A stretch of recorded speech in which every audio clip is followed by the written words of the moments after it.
Para tratar das manifestações de rua que ocorrem em dezenas de cidades brasileiras e tratar de outros assuntos relevantes, eu entrevistei, junto com o jornalista Ricardo Sete, o ex-presidente Fernando Henrique Cardoso. Vejam como foi a conversa. Presidente, obrigado por nos receber. Hoje nós estamos, sexta-feira, dia 21 de junho de 2013, em pleno fragor das manifestações. Eu queria perguntar, o senhor que já viu tantas, o senhor viu a campanha do Petróleo é Nosso, da qual seu pai participou, morte do Getúlio, depois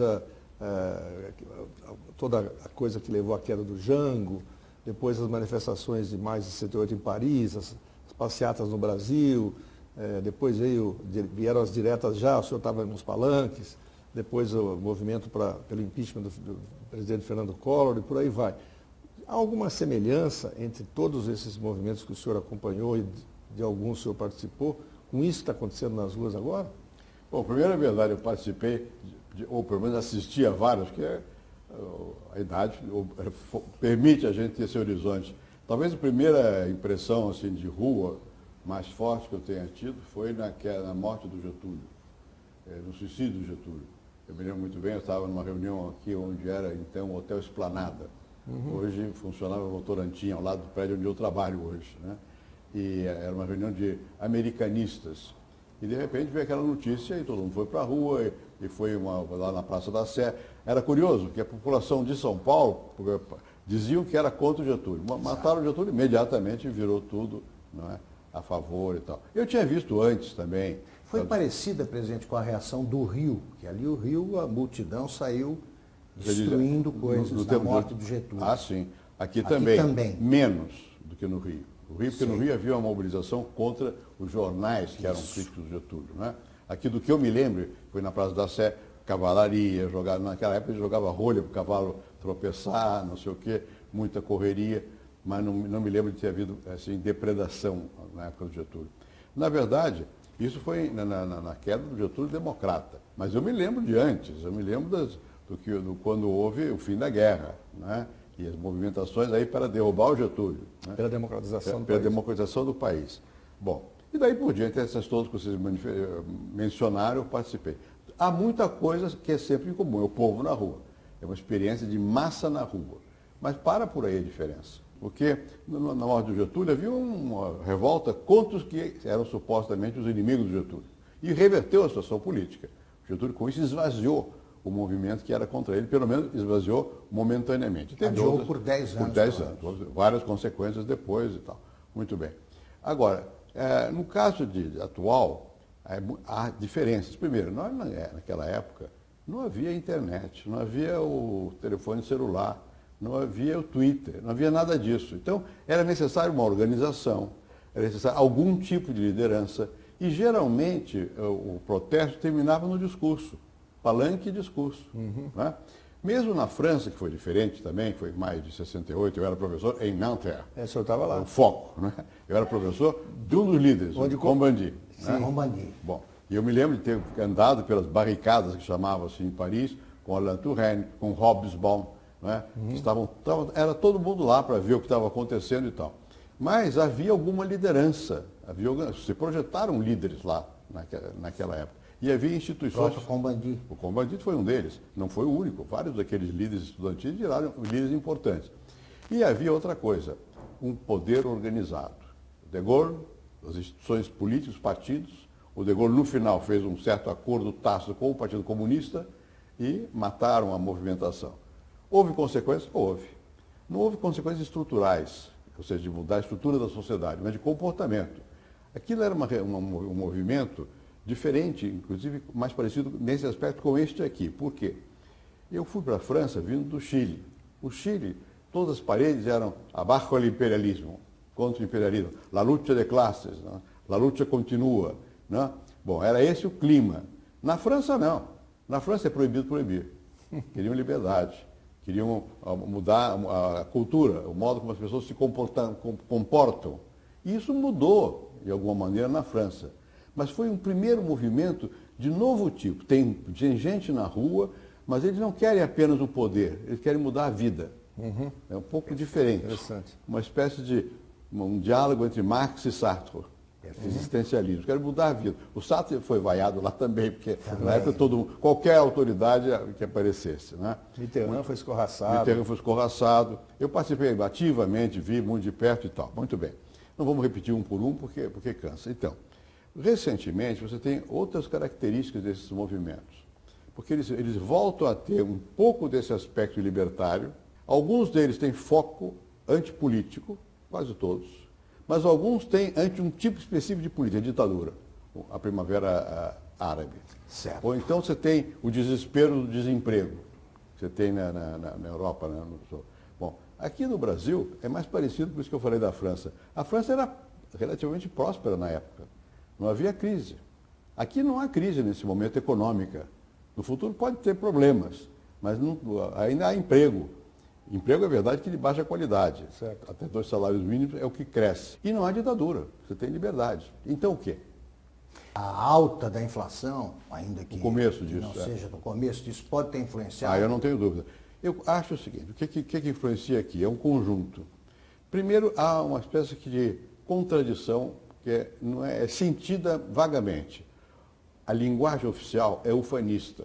Está tudo uma maravilha, é o país da Copa, é o país que não tem mais classe, não tem mais pobreza. Nunca antes nesse país. O tempo todo a gente é bombardeado por essa visão. E a vida não é assim. Como é que é a vida? A vida é de dificuldade. Você tem transporte urbano, é complicado, em todas as grandes cidades. Segurança pública. Segurança pública. Né? A saúde. Você tem alguma coisa que é transversal. Porque o transporte é ruim para todos. O rico vai de carro, vai melhor, mas vai devagar e não gosta. O pobre vai no ônibus, vai mal, ou no metrô, e não gosta também. A poluição é genérica, uma certa irritabilidade da vida urbana, contrastando com a permanente mensagem de que nós vamos às mil maravilhas.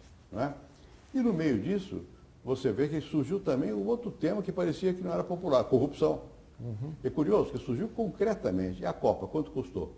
Quem levou? Exatamente. Não é? Aí volta a passar. A impunidade. Aí se lembra do mensalão também. Então você tem muitos fatores juntos que ocorre o que eu chamei, a partir da minha experiência na França, eu fui passar a presidência da Associação Internacional de Sociologia, anos depois, para o meu sucessor, e fiz um discurso onde eu dizia, olha, há novas formas de mudança na sociedade. Nós fomos criados com a visão de exploração, explorados e exploradores, luta de classes. E a mudança se dá pelo choque e pela ruptura.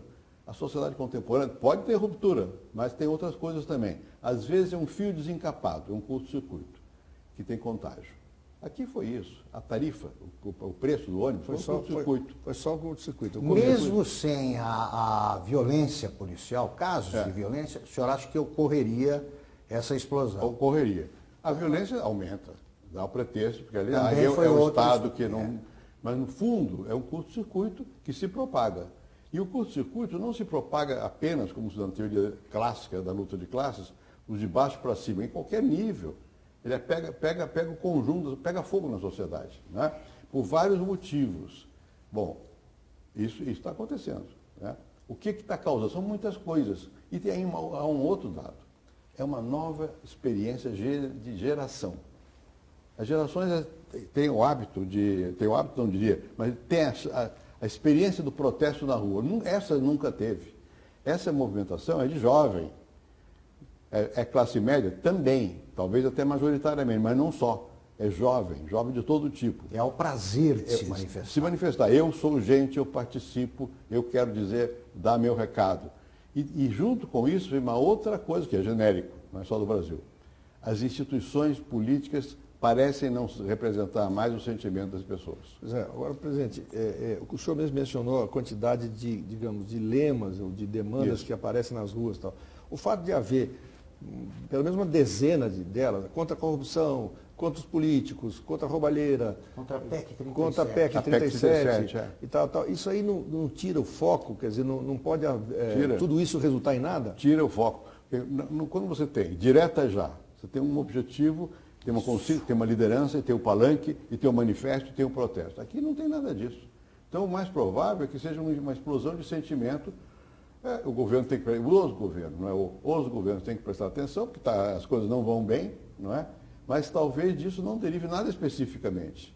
E eu acredito que a tentativa de você, os políticos, utilizarem o movimento para propósito dos seus objetivos, fracassam. Tem resultado negativo. Já fracassou. Já fracassou. Já fracassou. Porque é não entender a dinâmica que está aí. A dinâmica é outra.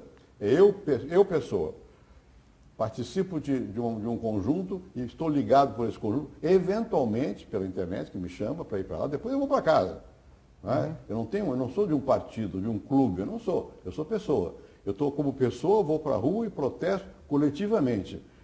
Mas eu protesto sobre coisas desencontradas. Né? Bom, isso, a meu ver, requeriria, é difícil, agora é fácil, eu não sou presidente, eu posso falar com mais tranquilidade. Mas requeriria o seguinte, num dado momento, precisa de uma voz que expresse isso e encaminhe solução. Né? E que seja humilde. Essa voz surge do movimento? Não. Não. Ela pode surgir do movimento, mas não está surgindo. E o movimento, como ele é fragmentário, são muitas vozes. Tem que vir dos responsáveis. Né? Na verdade, como foi na França? Foi De Gaulle. Mas era De Gaulle. Né? Que tomou uma posição reacionária. Não estou defendendo a posição dele, estou dizendo que tomou. Quando alguém não toma uma posição diferente dessa, pode mudar mais as coisas. De Gaulle tomou de parar, conseguiu parar, mobilizou e tal. Aqui, o que me chama a atenção é o silêncio. É o silêncio. É o silêncio de quem manda. Então, presidente, nesse sentido, a gente se lembra que o De Gaulle, quando resolveu reagir, acabou tendo uma passeada de 1 milhão de pessoas a favor do De Gaulle em plena Revolução Foi a de maior Março. que eu tinha visto até então. Pois é. Exatamente. E agora aqui...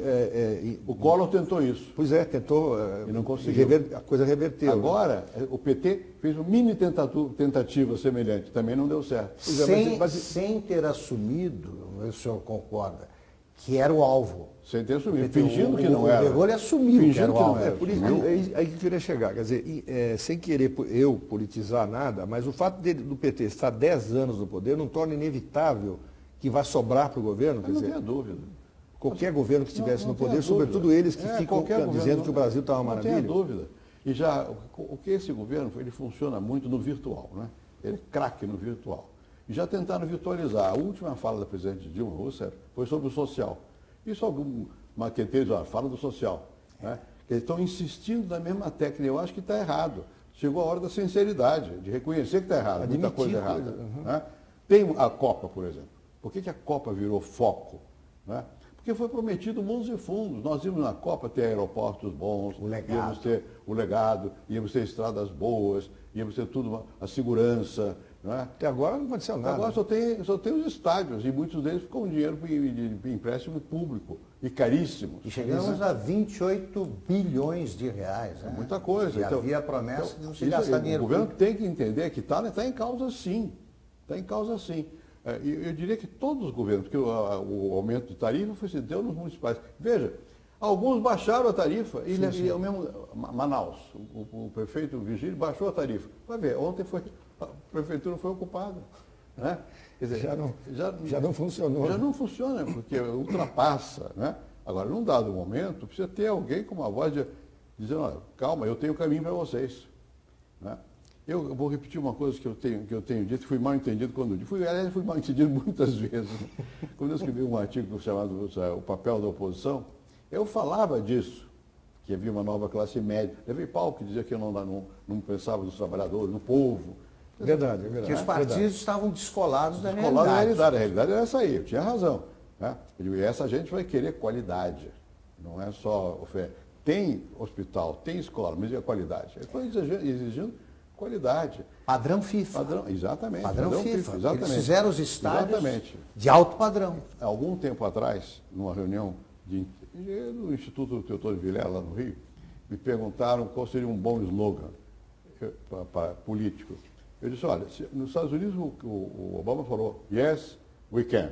Aqui teria que ser, yes, we care. Eu olho para você, eu presto atenção em você, eu tomo cuidado com você. As pessoas estão se sentindo objeto de manipulação e desvalidas, porque quando elas vão precisar daquilo que está sendo proposto, já tem tudo, minha casa é minha vida, tem tudo. Agora tem até, os móveis vão comprar, mas quando chega na vida, vai comprar, vai ficar endividado. Né? A casa não fica pronta. Não fica pronta. É pequena. A qualidade é ruim. Né? É pequena, fica longe, o transporte é difícil. Né? Então, é isso, há uma certa insatisfação. Era moda, numa certa época na Europa, se falar pedantemente de malaise, mal-estar. Né? Aqui há um mal-estar. Há um mal-estar que não é específico e que atravessa a sociedade inteira. Né? Não é um fenômeno, não está contra o partido tal a favor do partido qual. Não é isso. Eu não sei se é acima ou abaixo disso, mas é outra coisa. A sua pergunta procede, quer dizer, pode não resultar politicamente em alguma coisa concreta. Agora, vai resultar, sim, alguma repercussão sobre quem manda? Já está ocorrendo. O senhor não acha que o discurso que já ficou velho, caquético, o discurso triunfalista? O triunfalismo. Nós estamos aqui sob bombardeio do triunfalismo, porque você tem o tempo todo, em uníssono, partido, governo e Estado. As empresas estatais falam a mesma coisa que o governo, quando o governo fala. O presidente Dilma toda hora requisita a rede nacional. Agora não requisitou. Agora que era o caso, né? Não requisitou. Não é? E o governo, todos falam a mesma coisa, linguagem orquestrada, marquetismo. Então, isso cansou um pouco do marquetismo. Vamos para a real. A real é mais difícil. Melhorou o Brasil? Eu não tenho dúvida quanto a isso. E vem melhorando há muito tempo e tem condição de melhorar. Mas agora, de novo, nós estamos errando estrategicamente, como nós erramos no passado, o que nos custou nos anos 90, e eu levei muita paulada, me chamavam de neoliberal, eu nem sabia o que era isso. Eu estava simplesmente ajustando o Brasil ao mundo contemporâneo, que a produção estava se internacionalizando, tinha que ajustar o Brasil. Bom, agora, de novo, eles fizeram uma espécie, puseram o farol na popa, olham para trás, não na proa. Então, resolveram parar todas as concessões de serviço público. Agora estão fazendo correndo. E como você hoje, o recurso público sofre competição de muitas áreas, educação, saúde, reforma agora, a urbana, reforma agrária, transporte, forças armadas, não tem. Tem dinheiro, então, né? Não tem. E tem muito dinheiro sobrando no mundo. Então, por que não regular isso aí? Dizer, olha, você que é privado, venha para cá. Vai fazer segundo uma regra, que eu vou definir. Não foi feito. Atrasou tudo. Agora estão fazendo, de novo, estão fazendo puxadinhos. Como fazem puxadinho no aeroporto, fazem puxadinho em tudo. As estradas que não fizeram concessão, vão fazer depressa, mas não sabem fazer. Não é? Então, nós estamos precisando, de novo, de uma correção de rumo. E as pessoas não estão vendo o rumo. Vou dar um outro exemplo. Houve uma aposta quase que implícita de que o rumo era, vou exagerar, era uma espécie de revolução bolivariana à moda brasileira. Né? Quer dizer, sul-sul também é ótimo, mas não basta. Né? E fechar mais o país. Mais intervencionismo do Estado. Mais intervencionismo, quer dizer, crescer por isolamento, pelo isolamento. Não é esse o mundo que está terminando essa crise. A crise está acabando, e está acabando da maneira que não foi imaginada. Não está acabando na Europa, não está acabando nem na China, está acabando nos Estados Unidos, que fez uma revolução tecnológica.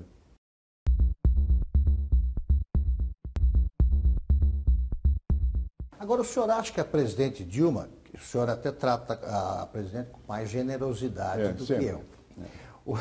A presidente Dilma tem consciência disso? Ela sabe pensar? Como ela sabe ver número, ela vê e fica assustada. Mas o rumo que ela dá não é o melhor, a meu ver. Então, ela quer resolver. Vou dar uns exemplos. Ela fez várias coisas aqui, recentemente, porque está aflita. Ela vê o PIB não cresce.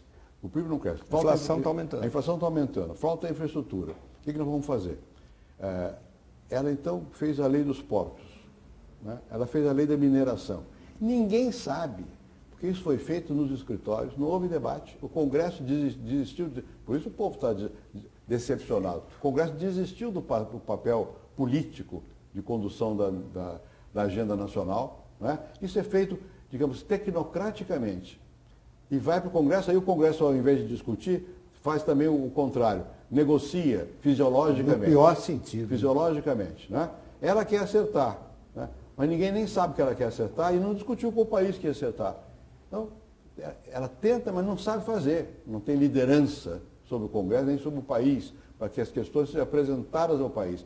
Eu fiz a quebra do monopólio do petróleo, mas foi pública, foi muita discussão, muita briga no Congresso, na imprensa, não sei o quê. Eu fiz a privatização da telefonia, o êxito que está aí.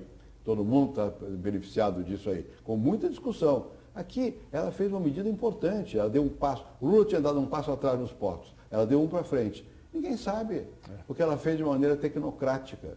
Bom, e outra coisa que eu acho que isto talvez esteja demonstrando, se a gente souber ler nas entrelinhas, o modelo que foi proposto para o Brasil foi o modelo oposto ao da China. A China cresceu poupando e investindo e se preparando para exportar. O Brasil cresceu não investindo e consumindo e se preparando para aumentar o mercado interno. E chegou um momento do consumismo, compra automóvel, então não tenho dinheiro, tem crédito, eu tiro o imposto, fica mais barato, compra a geladeira que fica mais barato. É ótimo, as pessoas gostam, mas chegou um momento que já tem, está esgotando, ou que não tem mais possibilidade de se endividar mais e não tem produção suficiente, tem que importar, então ela tem um problema, tem que corrigir o modelo. Esse modelo de superconsumismo que foi propagado como se fosse realmente o que o país quer. O país quer, mas quer mais. Né? O que o senhor faria se fosse presidente? Eu não estou colocando o senhor no lugar de ninguém, porque não vejo semelhanças. Mas o que o senhor faria se fosse Há muito tempo, isso não é de agora, isso vem de longe. Eu acho que a infraestrutura tinha que ter sido levada adiante da maneira que nós estávamos fazendo, fortalecer as agências reguladoras e pedir a cooperação do capital privado. Eu teria mais cuidado no gasto público, eu não expandiria com a velocidade com que foi expandido o gasto público, né? E eu teria muita preocupação com o investimento. Isso pode e deve vir junto com o consumo, mas tem que vir para e passo. E, sobretudo, eu abriria a discussão. Aqui não, parece que eles já descobriram tudo, são predestinados por Deus ou por quem seja para salvar o Brasil, e só eles. Então começou o Brasil. Não é assim. Mas fazendo a mesma pergunta do Augusto em relação ao momento que o país vive. Se o senhor fosse presidente e houvesse esse tipo de... Isso. O senhor ia para a televisão? Iria, sim. Eu tive apagão, meu Deus do céu. Sim. O senhor foi para a televisão. Eu chamei todo mundo e disse, olha, eu quero saber o que é isso. O senhor foi surpreendido. Fui surpreendido. Nós fizemos uma Câmara pedir. E tem um livro branco que explica tudo, qual foi o erro, por que não foi o erro. Fizemos a discussão. Então, presidente surpreendido por uma crise inesperada faz o quê? O senhor reuniu as pessoas? Reúne, dialoga, chama. Mas não é chamar o seu só. E fala para o país. Fala para o país. Fala, olha, é isso. E faz apelo. Eu fiz apelo. Por uma época dificílima. Né? Houve perda de popularidade, sim, mas o país conseguiu ficar rijo. Né? Evitamos o apagão. Nós fizemos a redução do consumo e criamos o que permitiu o governo atual se safar. Criamos a rede do diesel, que não tinha, que era para poder, na época da falta de chuva, ser salvo. Tomei medidas. E sempre pensando mais adiante. Eu acho que isso não foi tanto a presidente Dilma, que ela percebeu que tem que tomar medidas. O presidente Lula não foi beneficiado por uma fase de euforia no mundo, ele achou melhor não fazer nada, surfar na onda. Não é? Surfou, mas não fez. Parou tudo. No investimento de infraestrutura, é normal de dizer tudo. E quando fez, a autossuficiência do petróleo, cadê? Né? E mudou a lei do petróleo de uma maneira também sem debater. E agora todo mundo, a Petrobras, e conseguiu endividar a Petrobras, uma empresa de petróleo, uma empresa excelente. Né? Agora elas estão tentando corrigir. Né? Até mesmo o pré-sal, aquela regulamentação especial, acredito que esteja arrependido de ter feito, que bastava aumentar o imposto e coletar mais dinheiro para o governo, sem mexer na lei, e ele não sabe como operar. Então, a Eletrobras está cheia de problemas. Quer dizer, criaram uma situação que no futuro alguém vai ter que resolver. E o povo talvez não tenha percebido isso ainda, porque são coisas mais técnicas. Mas é uma acumulação de muitos problemas. Então o governo não pode imaginar, isso não é comigo. É sim, e tem que enfrentar. Agora, presidente, diante de tudo isso, é difícil, eu sei que é difícil responder, mas é inevitável que a gente pergunte, como é que isso pode bater nas eleições do ano que vem? Aí é o seguinte, eu acho que existe um começo de fadiga de material, que ocorre com todos os governos que permanecem muito tempo. Né? E as coisas vão se avolumando, vão mostrando está errado aqui, está errado ali, há um certo descontentamento. Começou a haver um descolamento do bloco de poder. O governador de Pernambuco, toda a gente imagina que vai ser candidato. Ele é do bloco do poder. É um descolamento. A Marina também era do bloco de poder. Começa a haver um descolamento do bloco do poder. Então, isso cria uma situação de certa incerteza para quem está no governo. O PMDB tem alguns namoros com o próprio Aécio Neves. Tem. O PMDB que é o grande sustentáculo do governo. Não tenho dúvida. E que, eventualmente, se a situação piorar... O PMDB está sempre corajosamente a favor do governo. Está na expectativa. Quem sabe se o governo mudar, né? Então, eu acho que tem aí uma possibilidade de que isso afete. Assim. Já vinha de antes, que a queda da popularidade da presidente Dilma, que foi de 8 pontos, é bastante. Foi antes da crise. Foi antes da crise. Pesquisa, né? Foi antes da crise. Isso sempre depende da reação dos vários personagens, do desempenho dos candidatos, que numa sociedade como a nossa, 130 milhões de eleitores, sei lá quantos são, o que a pessoa fala conta muito. E não só o que ela fala, como ela fala. A linguagem do corpo da pessoa, o que ela transmite, o que ela expressa. O discurso pode ter ficado antigo, né? Eu acho que sim. De modo geral, você vê, não tem discurso. O discurso em si já passa a ser uma coisa meio discutível. Mas o discurso em si, ninguém fala, né? Não há há oradores. Não há oradores. Quer dizer, é mais o gesto do que o discurso. E o gesto tem que ser de eu estou junto, eu testemunho, eu estou junto. Né? Quem é que vai ser capaz de fazer isso na campanha? Não sei. Mas espero que o Aécio faça. O que o senhor recomenda? Eu recomendo, por exemplo, eu já falei isso várias vezes. Primeiro, diminui o marquetismo. Eu já dizia isso antes na campanha anterior ao Serra. Diminui o marquetismo. Em matéria de marquetismo, o PT, como tem dinheiro, é imbatível. Vai fazer truques. Né? Fez agora. Não estão funcionando. Não estão funcionando. Fala direto, seja sincero. Né? Diga o que você sente. Diga quando não souber, diga eu não sei. Seja humilde. Né? Ouça mais. Porque daqui, quem é que sabe? Ninguém sabe, né? Eu também não sei nada. Você tem que estar ouvindo, vendo, duvidando. Será que está bem assim mesmo? Antitriunfalismo. O triunfalismo cansou. Né? Eu fiz isso, eu fiz isso, eu fiz. Meu Deus, chega, você fez, mas muitos outros fizeram, e outros farão também. Seja um pouco mais humilde. Acho que isso é importante. O Aécio tem sido receptivo a essas conversas? Bastante. Bastante.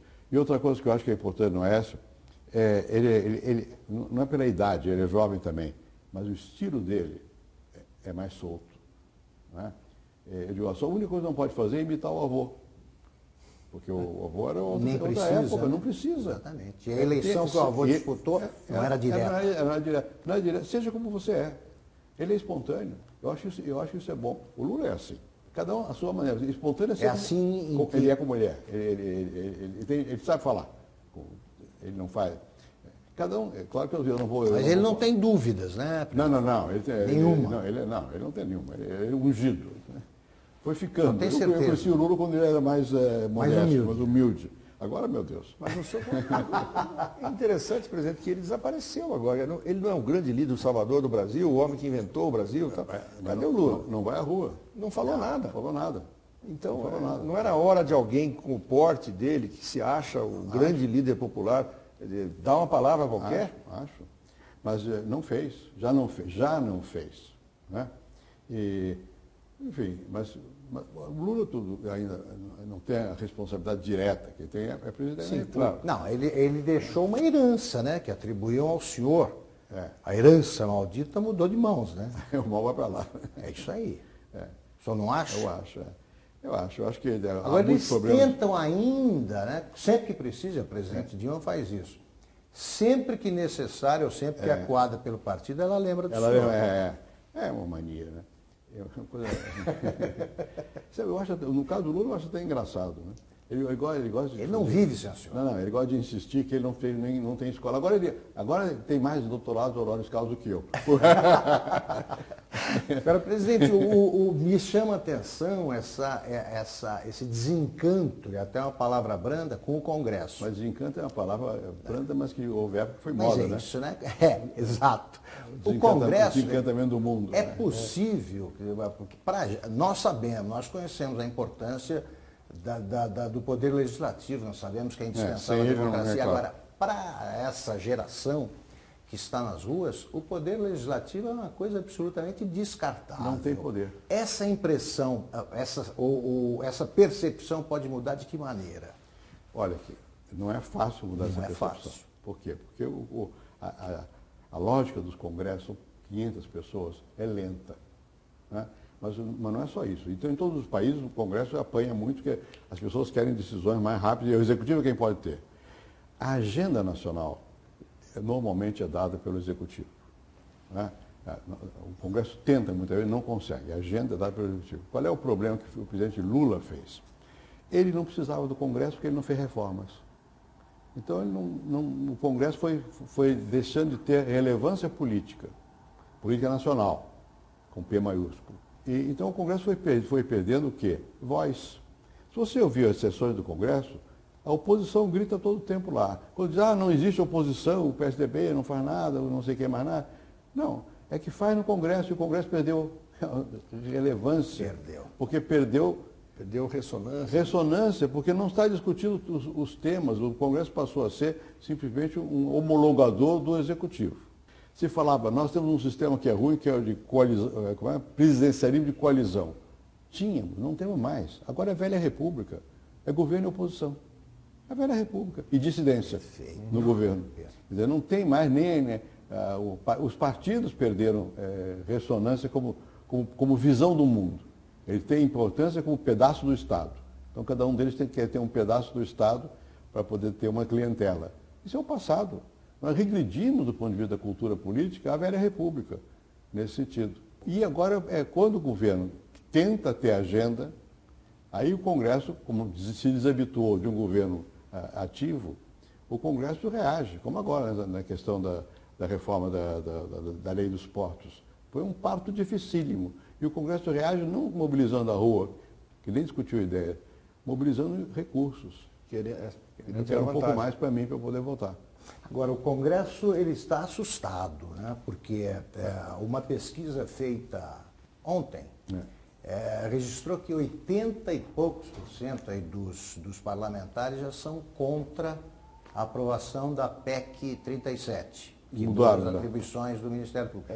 Já ouviram a voz da rua. O Congresso sempre é sensível à rua, né? Porque ele depende do voto. Depende do voto. Então, quando a rua...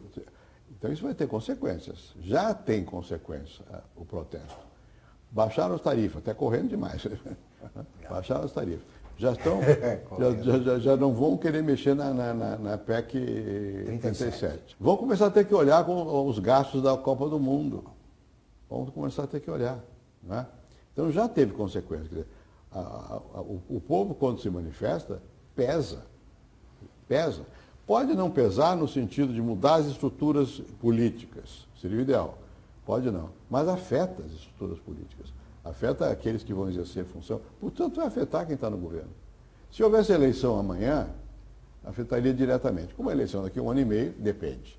Depende do que o governo faça, do que o mundo, como é que caminha, depende de muita coisa. Mas assim, em termos do Congresso ter um pouco mais de voz e ter um papel mais relevante, de repente, por exemplo, uma CPI sobre os gastos da Copa, pode acontecer, das confederações do mundo, pode acontecer. Alguém pode propor e pode acontecer. Pode acontecer. Será que a oposição está cogitando disso? Por exemplo, PSDB, DEM?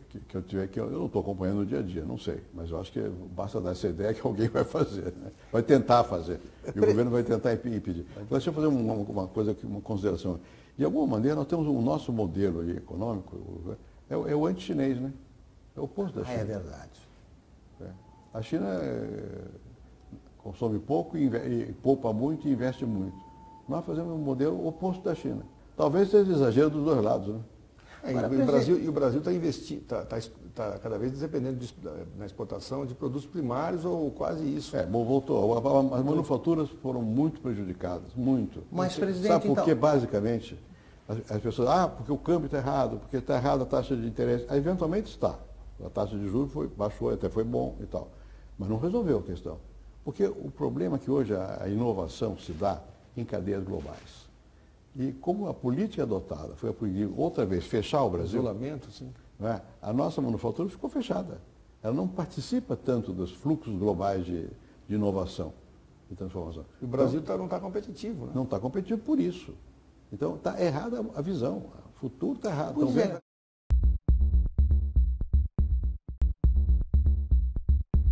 Subitamente aparece Não sei em que país a Dilma Rousseff fez essa declaração, mas ela deu conselhos aos países, nos Estados Unidos. Ela vive dando conselho para os países europeus.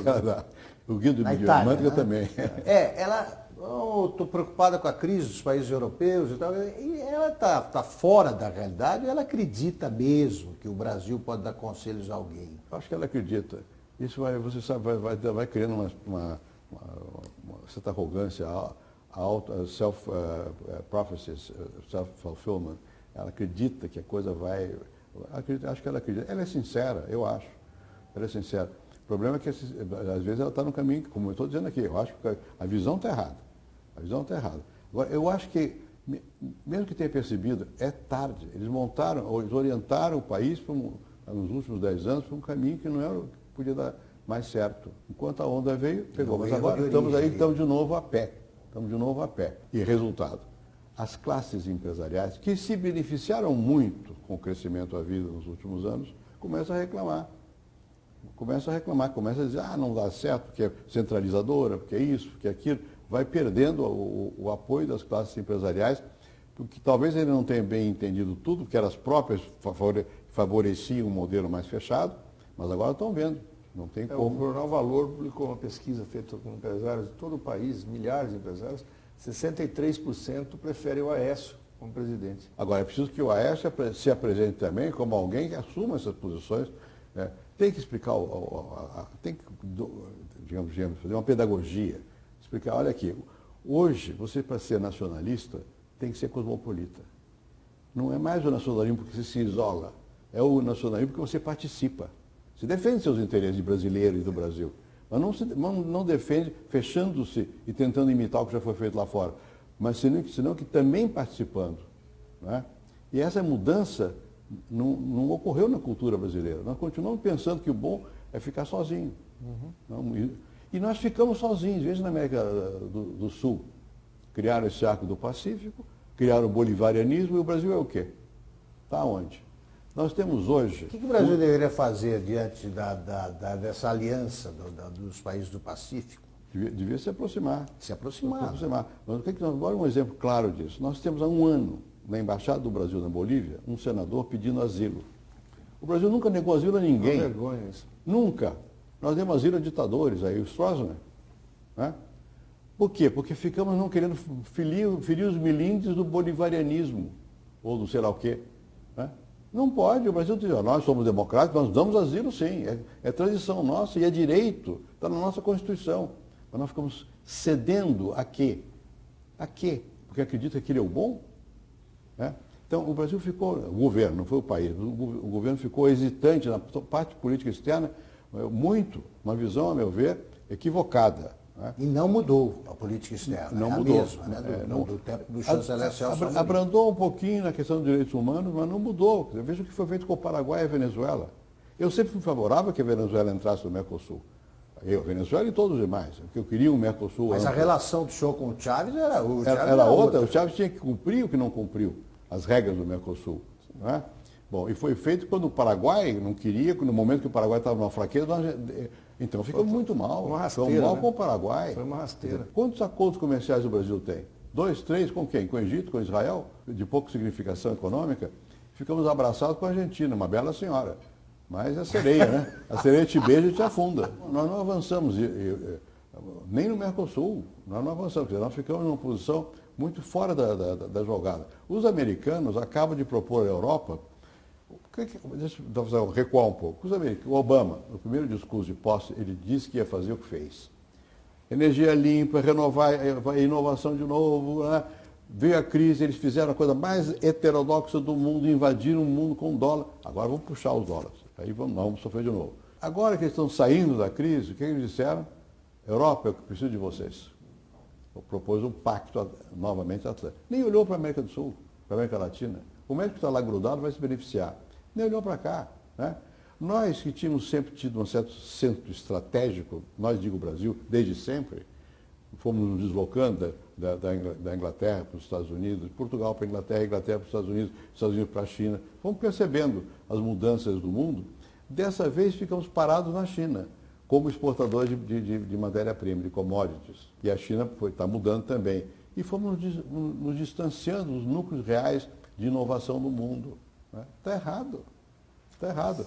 E aqui na América do Sul ficamos sem voz para poder. Se nós não conseguimos, não temos força nem para dar asilo a um senador, como é isso? Quer dizer, a explicação para isso entre aspas, é ideológica. Né? É ideológica. É ideológica. Quando eu digo a visão está errada, estão com uma visão equivocada do que é o interesse do Brasil, do povo do Brasil e o futuro do mundo. Isso não tem nada a ver com esquerda ou com direita, é um atraso. É com o atraso. Quando eu disse aqui, quando nós fizemos nos anos 90 a estabilização, foram contra. A modernização do Estado, foram contra. Lei de responsabilidade fiscal. Tudo contra. Né? Aquilo que era? Era o avanço do Brasil. Ora, a esquerda sempre foi um avanço. Ou então não é nada. Eles estão abraçados com atraso. Pode chamar isso de esquerda? Não, é atraso. É atraso. E impede de ver o futuro. Né? Outra coisa é esquerda e direita, mas injustiça social, sim, é verdade. Eu acho que o Estado tem que ter um papel ativo na educação, na saúde, tudo isso. Agora, tem que entender onde é que você coloca as suas apostas nesse mundo. Para onde é que vai? O que é de vanguarda e que beneficia a maioria? Essa aqui é a posição correta. Né? Então aqui nós ficamos olhando